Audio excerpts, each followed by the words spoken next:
February 5, 1999, malamig ang hangin sa labas ng New Bilibid Prison sa Muntinlupa. Ngunit ang kapaligiran ay balot ng matinding tensyon at kaguluhan. Sa labas ng tarangkahan ng kulungan, nagkatipon-tipon ang daang-daang mga mamahayag, mga taga-suporta ng human rights, mga obispo at madre ng simbahang katoliko, at libo-libong mamayang Pilipino. May mga nagdarasal habang hawak ang kanilang mga rosaryo, may mga sumisigaw ng katurungan para sa mga biktima ng krimen, at may mga tahimik na naghihintay sa resulta ng isang makasaysayang kaganapan. Lahat ng mata ng bansa, mula sa maliit na telebisyon, sa mga karinderya hanggang sa mga opisina sa Makati, ay nakatutok sa iisang lugar, ang lethal injection chamber sa loob ng Bilibid. Sa loob ng silid na iyon, nakatali ang isang bakal na kama, ang 38 years old na lalaki. Nakasuot siya ng kulay orange na pangbilangguang damit, hawak ang isang Biblia, habang ang kanyang puso ay mabilis na tumitibok sa harapan ng mga doktor at gwardya. Ang pangalan ng lalaking ito ay walang iba kundi si Leo Echegaray. Siya ang kauna-unahang Pilipinong haharap sa parusang kamatayan matapos itong muling ibalik sa bansa noong 1993. Sa loob ng higit 2 dekada, walang formal na binitay sa Pilipinas, pero sa araw na iyon, babaguhin ni Echegaray ang takbo ng ating batas at kasaysayan. Sino nga ba si Leo Echegaray sa likod ng mga balita? Ano ang totoong nangyari sa loob ng kanyang tahanan sa Quezon City? Siya ba ay isang walang awang halimaw na dapat lamang kitilin ang buhay, o isa rin siyang biktima ng isang sistemang nagmamadaling magparusa upang ipakita sa publiko na may ginagawa ang gobyerno? Ito ang pinakamalawak at kumpletong kwento ng buhay, krimen, kontrobersya at ang huling hininga ni Leo Echegaray. Upang maunawaan natin ang lalim ng kasong ito, kailangan muna nating balikan ang panlipunan at legal na kalagayan ng Pilipinas noong dekada 90. Noong taong 1987, matapos ang EDSA People Power Revolution, isinulat ng bagong saligang batas sa ilalim ng pamumuno ni Pangulong Corazon sa ilalim ng Section 19, Article 3 ng 1987 Constitution. Opisyal na tinanggal ng Pilipinas ang parusang kamatayan o death penalty. Ang Pilipinas ang naging kauna-unahang bansa sa buong Asya sa modernong panahon nang nagbura sa death penalty sa mga batas nito. Sa loob ng ilang taon, naniwala ang marami na ang bansa ay patungo na sa mas makataong sistema ng hustisya. Subalit hindi naging matagal ang kapayapaang ito. Pagkatapos ng termino ni Aquino at sa pagpasok ng dekada 90, biglang sumabog ang level ng kriminalidad sa bansa. Araw-araw ay pumutok sa balita ang mga organisadong syndicate tulad ng mga kidnap o ransom na nagtatarget sa mga mamamayang pamilyang Chino, Pilipino, mga karumal-dumal na massacre at ang tumataas na kaso ng panggagahasa sa mga kababaihan at sa bata. Naging napakalakas ng sigaw ng publiko. Ang mga organisasyong tulad ng Volunteers Against Crime and Corruption o yung tinatawag na BACC ay nagprotesta sa mga kalsada upang hilingin sa pamahalaan na ibalik ang parusang bitay. Dahil sa matinding pressure mula sa lipunan, noong December 13, 1993, nilagdaan ni Pangulong Fidel V. Ramos ang Republic Act 7659. Ang batas na ito ang muling nagbalik sa parusang kamatayan sa Pilipinas para sa tinatawag na heinous crime. Kabilang narito ang treason murder, drug trafficking, at ang qualified rape o panggagahasa sa mga menor de edad. Habang nagdedebate ang mga politiko sa Maynila, sa isang mahirap na komunidad sa Quezon City, isang tao ang hindi nag-aakala na ang bagong pasang batas na ito ang magiging dahilan ng kanyang huling kahantungan. Sino nga ba si Leo Echegaray bago pumasok ang kanyang pangalan sa mga pahina ng dyaryo? Si Leo Echegaray ay isang simpleng pintor ng bahay at furniture maker na naninirahan sa San Jose, Quezon City.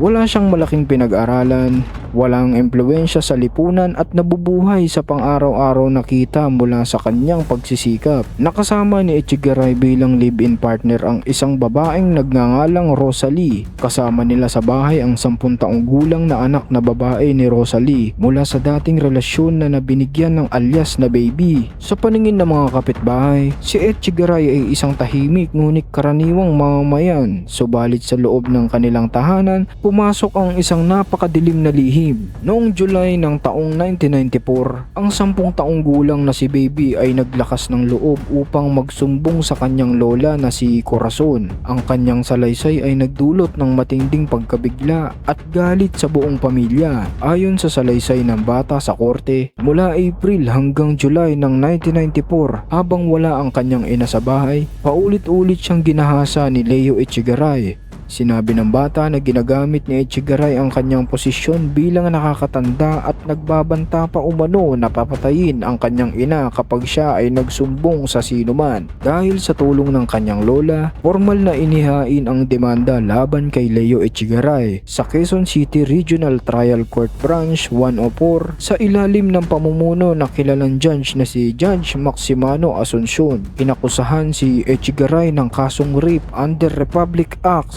7659 at dahil ang biktima ay isang 10 taong gulang na bata at si Echegaray ay kinikilalang stepfather o male guardian ng nakatira sa iisang bubong, ang parusang itinakda ng batas ay hindi simpleng pagkabilanggo kundi kamatayan. Nang magsimula ang paglilitis noong huling bahagi ng 1994, nagkaroon ng isang nakakapagtaka at nakakagulat na tensyon sa loob ng courtroom. Sa halip na suportahan ng ina na si Rosalie ang sarili niyang anak na si Baby, tumayo si Rosalie sa panig ng akusado na si Leo Echegaray. Inakusahan ni Rosalie ang sarili niyang ina na si Corazon na gawa-gawa lamang daw ang kaso dahil sa away sa pera at inggit at sa kanilang pamumuhay. Nagsalaysay rin si Rosalie nang kailanman ay hindi naging opisyal na stepfather o legal guardian si Echegaray sa pagtatangkang i-downgrade ang kaso upang hindi pumasok sa probisyon ng parusang kamatayan sa ilalim ng RA 7659.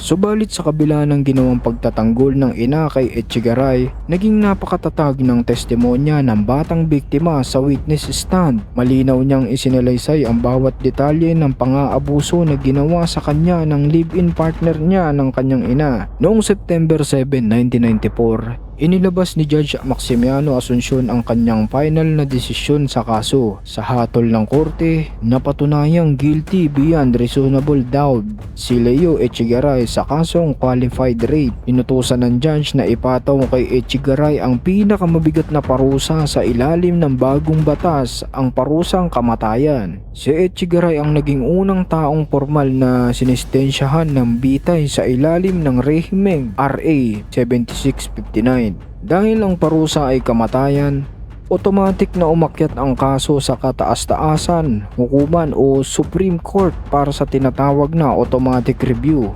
Noong June 25, 1996, pinagpatibay ng Supreme Court ang hatol na bitay kay Echegaray. Sa puntong ito, pumasok sa eksena ang Pre-Legal Assistance Group o yung FLAG sa pamumuno ni Attorney Jose Manuel Jocno at Attorney Teodore o yung si Teddy. Ang PLAG ay isang grupo ng mga human rights lawyers na matagal nang lumalaban laban sa parusang kamatayan. Naging abogado sila ni Echegaray dahil hindi sa kakampihan nila ang krimen, kundi dahil sa paniniwalang ang mismong batas ng death penalty ay may malaking kapintasan. Ginamit ng mga abogado ni Echegaray ang iba't ibang legal na argumento. Una, iginiit nila na si Echegaray ay hindi tunay na biological father or legal stepfather ng bata, kaya hindi dapat i-apply ang probisyon ng parusang kamatayan. Pangalawa, inatake nila ang mismong paraan ng execution. Noong panahong iyon, pinalitan ng Kongreso ang lumang electric chair patungo sa lethal injection sa pamamagitan ng Republic Act 8177. Iginiit ng FLAG na ang paggamit ng mga nakamamatay na kemikal ay isang uri ng cruel, degrading, and unusual punishment na ipinagbabawal sa saligang batas. Naging pambansang perwisyo at debate ang kaso. Nahati ang buong Pilipinas sa dalawang kampo. Sa isang panig, ang mga supporter ng death penalty at ang pamahalaan ni Pangulong Joseph Erap Estrada na umupo noong 1998, sinabi ni Estrada na kailangan bitayin si Echegaray upang ipakita sa mga kriminal na seryoso ang gobyerno sa pagsugpo sa krimen. Sa kabilang panig naman ay ang simbahang Katoliko sa pamumuno ni Jaime Cardinal Sin kasama ang mga civil rights groups. Nakiusap si Cardinal Sin sa Pangulo na bigyan ng clemency si Echegaray at palitan ang parusang ng panghabang buhay na pagkabilanggo. Nang itakda ng korte ang unang araw ng execution para sa January 4, 1999, umabot sa rurok ang tensyon sa buong bansa. Ilang araw bago ang January 4, nagtipon-tipon ang libu-libong tao sa labas ng Malacanang at sa mga bilibid. Ang mga abogado ng FLAG ay tuloy-tuloy na naghain ng mga emergency petitions sa Supreme Court. Sa mismong araw ng January 4, 1999, 3 oras na lamang bago nakatakdang oras ng execution, biglang naglabas ang Supreme Court ng isang temporary restraining order o yung TRO. Pinaralisa ng TRO ang execution upang bigyan ng panahon ang Kongreso ng Pilipinas na pag-aralan kung may balak silang amyendahan o baguhin ang batas sa death penalty. Nang makarating ang balita sa loob ng death row sa bilibid, umiyak sa kagalakan si Leo Echegaray. Niyakap niya ang kanyang mga abogado at nananalangin. Sa labas ng kulungan, naghihawan sa tuwa ang mga miyembro ng simbahang Katoliko at human rights advocates. Subalit ang kagalakang iyon ay nagdulot ng matinding galit sa kampo. Ang mga pro-death penalty inakasuhan ng ilang politiko at ng BACC ang Supreme Court ng pagiging malambot sa mga kriminal. Dahil sa matinding pressure mula sa publiko at sa Malacanang, noong January 19, 1999, mabilis na binawi ng Supreme Court ang kanilang TRO. Naglabas ang korte ng final na utos. Walang panibagong mosyon ang tatanggapin. Ang execution ni Leo Echegaray ay gaganapin sa February 5, 1999 sa eksaktong alas 3 ng hapon. Dumating ang February 4, 1999, 24 na oras bago nakatakdang pagbitay upang tiyakin na walang anumang maugnayan na makakapigil sa execution. Ipinag-utos ni Pangulong Joseph Estrada na putulin ang direktang linya ng telepono, ang tinatawag na hotline, mula sa Malacanang patungo sa opisina ng Bilibid Director na si Pedro Sistosa. Sinabi ng Pangulo ng final na kanyang desisyon at ayaw na niyang makatanggap ng anumang tawag hingil sa pardon. Sa loob ng kanyang selda sa Building 11 ng New Bilibid Prison, ginugol ni Echegaray ang kanyang huling mga oras kasama ang kanyang mga espiritual na tagapayo na sina Father Yul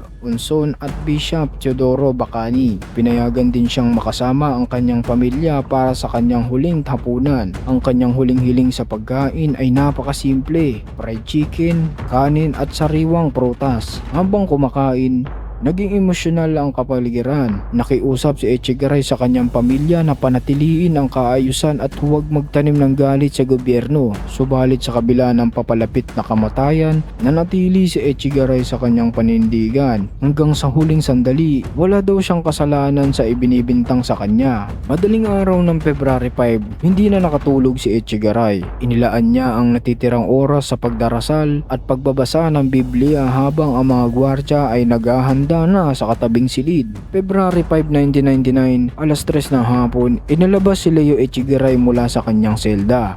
Nakasuot siya ng kulay orange na damit at pinalibutan ng 10 matatangkad na prison guards. Sa kanyang dibdib ay nakakabit ang isang crucifix. Habang naglalakad siya sa makipot na hallway patungo sa lethal injection chamber, narinig ang ingay ng mga reporter at mga flash ng kamera sa labas ng gusali. Pumasok si Echegaray sa chamber. Ang silid ay modernisado, pintado ng puti at may malaking glass window kung saan nakatingin ng mga opisyal ng gobyerno, mga kinatawan ng media at mga pampublikong testigo. Iginapo si Echegaray sa kulay ng berdeng kama sa pamamagitan ng 8 leather straps sa kanyang 2 binti, hita, braso at dibdib. Isang medical technician ang lumapit at maingat na nagbaon ng 2 intravenous lines sa magkabilang braso ni Echegaray. Ang mga tubong ito ay nakakabit sa isang hiwalay na silid kung saan naroon ang 3 switch na pipindutin ng 3 magkabilang executioners upang walang makaalam kung kanino sa kanila nagmula ang totoong nakakamatay na kemikal. Tinanong ng Bilibid director si Echegaray kung meron siyang huling mensahe. Tumingin si Echegaray sa salamin kung saan nakatayo ang kanyang mga abogado at nagsalita sa wikang Tagalog ang kanyang formal na huling mga salita. Patawarin niyo ako sa aking mga kasalanan. Sa mga Pilipino, patawarin niyo po ako. Pilipino, pumatay sa kapwa Pilipino. Yan ang huling sinabi ni Echegaray. Alas 3:45 ng hapon or 3:45 PM, ibinigay ang hudyat. Binuksan ang 4-line. Nagsimulang dumaloy ang unang kemikal, ang sodium thiophenol. Isang mabilis na uri ng barbiturate na nagpapatulog sa bilanggo sa loob ng ilang segundo. Pumikit ang mga mata ni Echegaray. Sumunod na dumaloy ang panchronium bromide, isang muscle relaxant na nagpaparilisa ng kanyang baga at diaphragm na nagpapatigil sa kanyang paghinga. At ang huling kemikal, potassium chloride, na mabilis na nagpataas ng potassium level sa kanyang dugo na nagdudulot ng paghinto ng tibok ng kanyang puso. Naging napakatahimik ng buong silid. Ang tanging naririnig niya ay ang tunog ng heart monitor. Ilang minuto ang lumipas, naging tuloy-tuloy ang linya sa screen. 3:55 PM, formal na pumasok ang doktor sa silid. Tiningnan ang mga mata ni Echegaray at idineklarang opisyal na siyang patay. Si Leo Echegaray ay opisyal nang natapos sa mundo ang kauna-unahang formal na binitay sa Pilipinas sa pamamagitan ng lethal injection. Ang pagbitay kay Leo Echegaray ay nag-iwan ng malalim ng marka sa kasaysayan ng Pilipinas. Inasahan ng mga gobyerno at ng mga pro-death penalty advocates na ang execution na ito ay magiging panakot sa mga kriminal upang bumaba ang level ng crime rate sa bansa. Subalit ayon sa mga datos ng Philippine National Police o PNP, sa mga sumunod na taon hindi nagkaroon ng mga kabuluhang pagbaba ng kaso ng heinous crime sa kabila ng pagbitay kay Echegaray. Kasunod ni Echegaray, may 6 pang individual ang binitay sa Bilibid sa ilalim ng gobyernong Pangulong Estrada noong 1999 hanggang sa 2000. Kabilang ang mga convicted sa mga kasong rape at kidnapping. Subalit noong taong 2001 matapos ang Second EDSA Revolution at sa pag-upo ni Pangulong Gloria Macapagal Arroyo, nagkaroon ng malaking pagbabago sa policy ng pamahalaan. Si Arroyo na isang debotong Katoliko ay nagpatupad ng de facto moratorium o pagpapatigil sa mga execution. At noong June 4, 2006, formal na nilagdaan ni Pangulong Arroyo ang Republic Act 9346, ang batas na nagkansela at nag-abolish sa parusang kamatayan sa buong Pilipinas. Lahat ng mga nasa death row ibinaba ang sentensya patungo sa reclusion perpetua o panghabang buhay na pagkakabilanggo ng walang parole. Hanggang sa kasulukuyan, ang Pangulong Leo Echegaray ay nananatiling pambansang simbolo ng debate sa katarungan ng Pilipinas. Sa mga pamilya ng mga biktima ng heinous crimes, ang nangyari kay Echegaray ay ang tamang pagpapatupad ng hustisya. Isang patunay na ang bawat karumal-dumal na kasalanan ay may katapat na parusa. Subalit para sa mga human rights advocates, ang kaso na Echegaray ay nagpaalala sa atin ng panganib sa isang sistema kung saan ang Estado ay may kapangyarihang kumuha ng buhay, lalo na sa isang bansa kung saan ang mahihirap ay walang kakayahang kumuha ng mahuhusay na abogado at ang mga madalas na mapatawan ng pinakamabigat na parusa. Sa ngayon, mananatiling walang death penalty sa Pilipinas. Ngunit tuwing may pumuputok na malagim na krimen sa balita, ang pangalang Leo Echegaray ay muling nababanggit at ang debate ay muling nabubuhay. Ikaw na nanonood, ano ang iyong pananaw? Sa tingin mo ba dapat na bang ibalik ang parusang kamatayan sa Pilipinas o sapat na ang panghabang buhay na pagkabilanggo? Isulat ang inyong saloobin sa comment section sa ibaba. Huwag kalimutang mag-like, mag-share at mag-subscribe sa ating channel para sa iba pang kwento at malalim na historical at true crime documentary sa Pilipinas.